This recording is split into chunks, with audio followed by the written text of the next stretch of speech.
and Ka, courageous comment on him and her. Balki cinema always celebrates unconventionality. Tabu falling in love with a man almost as old as her father in Chini Kam, a son aging faster than his father in Pa, and now a reversal of gender roles. Career girl Kia is ambitious, while rich builder's son Kabir is happy to be a house husband. Balki takes it further by having her mother stay with them so that Kabir takes care of his sass too. But the whole idea is so new that it takes a while even for Kia to openly state that Kabir is the homemaker while she brings home the bacon. So far so good, and it's told with a lot of urban style and light humor. But once the routine is set, Balki tries a reverse Abhiman and the unconventional becomes unconvincing. All along, Kabir sportingly stays in the background, never once resenting Kia's success, not even when he's completely sidelined. But when he starts getting a wee bit of attention for his progressive lifestyle, Kia's ego flare-ups look too forced to ring true, especially when she's still at the top of her game. Her mother's explanation that irrespective of gender, there's always a tussle between who earns and who runs the house isn't sufficient to justify Kia's hurtfully untrue charges at Kabir, who stays consistently too good to be true. And so while Balki presents a theme as refreshing as the Zafrani pulao he served in Chini Kam, his writing doesn't keep it real and riveting all the way. On the other hand, when he introduces Amitabh and Jaya,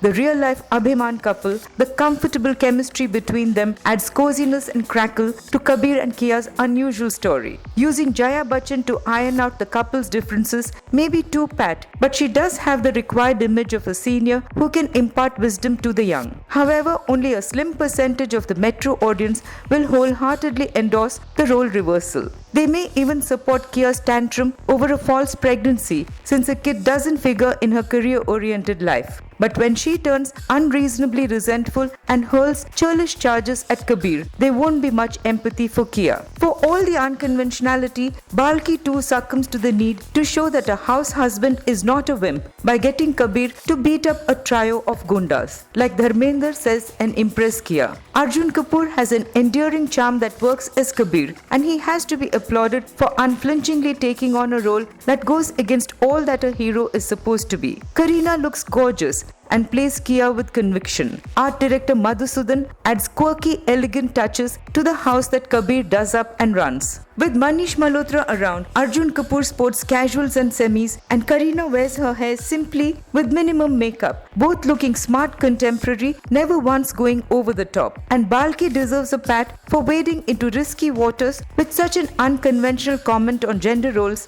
that will leave many questioning their own antiquated take on him and her. For a courageously contemporary theme, Ki and Ka gets a 3-star rating. For more videos, please subscribe to Box Office Asia.